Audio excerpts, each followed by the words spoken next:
Everyone, Microsoft এক্সেলের নতুন একটি ক্লাসে স্বাগতম।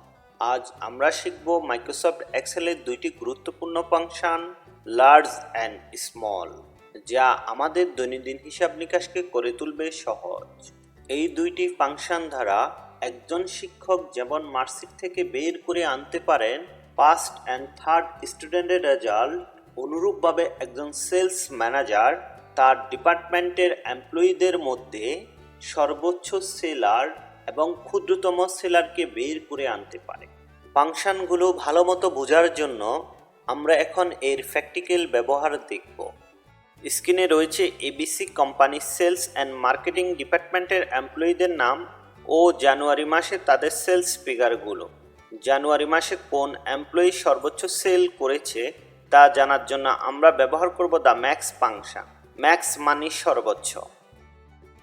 আমরা সেল D4 এ ক্লিক করে টাইপ করব ইকুয়ালস টু সাইন এবং টাইপ করব ম্যাক্স। এরপর ট্যাব বাটনে ক্লিক করে আমরা নাম্বার রেঞ্জ নির্ধারণ করব, যাহা B4 থেকে B14 পর্যন্ত। কিবোর্ড থেকে এন্টার ক্লিক করে আমরা পেয়ে যাচ্ছি সর্বোচ্চ সেলস ফিগার, অর্থাৎ শাহরিয়ার হোসেন জানুয়ারি মাসে সবচেয়ে বেশি সেল করেছে। জানুয়ারি মাসে কোন এমপ্লয়ি সবচেয়ে কম সেল করেছে তা জানার জন্য আমরা ব্যবহার করব দ্য মিন ফাংশন। মিন মানে সর্বনিম্ন বা ক্ষুদ্রতম। প্রসেসটা অনুরূপভাবে পূর্বের ফাংশনের মতো। আমরা ক্যালকুলেশন করলে পেয়ে যাচ্ছি ক্ষুদ্রতম সেলস ফিগার, অর্থাৎ জানুয়ারি মাসে মানিক সবচেয়ে কম সেল করেছে। তবে এবার আমরা বের করতে চাচ্ছি পারফরমেন্সের দিক থেকে কে কোন নির্ধারিত স্থানে আছে, অর্থাৎ সর্বোচ্চের দিক থেকে জানুয়ারি মাসে কে প্রথম, দ্বিতীয় ও তৃতীয় স্থান অধিকার করেছে। তা বের করার জন্য আমরা ব্যবহার করব the large function. Cell D8 এ ক্লিক করে আমরা টাইপ করব ইকুয়ালস টু সাইন, এরপর টাইপ করব লার্জ। ট্যাব বাটনে ক্লিক করে আমরা নিচে দেখতে পাচ্ছি লার্জ ফাংশনের আর্গুমেন্টগুলো। প্রথম আর্গুমেন্ট হচ্ছে অ্যারে। অ্যারে জানতে চাচ্ছে আমরা কোন সেলগুলো থেকে আমাদের রেজাল্ট জানতে চাচ্ছি।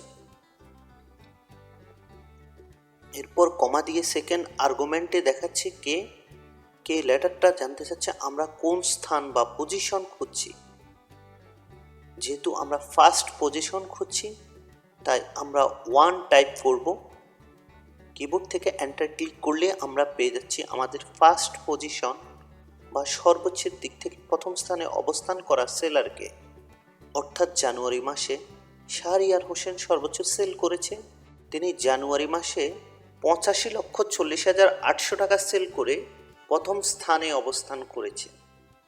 এরপর ডানের সেলটাতে আমরা আগের ফাংশনটা অনুরূপভাবে টাইপ করব, শুধু কে এর মান 1 এর পরিবর্তে 2 লিখব, কারণ আমরা সেকেন্ড পজিশন খুঁজছি।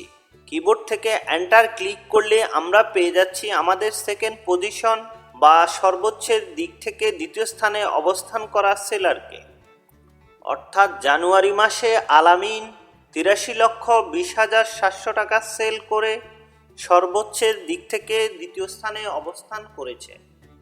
অনুরূপভাবে সর্বোচ্চের দিক থেকে তৃতীয় বা অন্যান্য সেলারদের অবস্থান খুঁজে বের করার জন্য আমরা একই ফাংশন ব্যবহার করব, শুধুমাত্র এক্ষেত্রে কে এর মানের পরিবর্তন হবে। আমরা যদি বাজে পারফরমারদের বের করতে চাই তখন আমরা ব্যবহার করব the small function. Small function অনুরূপভাবে লার্জ ফাংশনের মতো, তবে এক্ষেত্রে কে এর ভ্যালু 1 মানে সবচেয়ে ক্ষুদ্রতম বা ছোট ফিগার। সেল D12 এ ক্লিক করে ইকুয়ালস টু সাইন দিয়ে টাইপ করব স্মল এবং নির্ধারণ করে নেব আমাদের আগের রেঞ্জটা। এবার কে আর্গুমেন্টের স্থানে টাইপ করব 1। কিবোর্ড থেকে এন্টার ক্লিক করলে আমরা পেয়ে যাচ্ছি আমাদের সবচেয়ে বাজে পারফর্মারকে।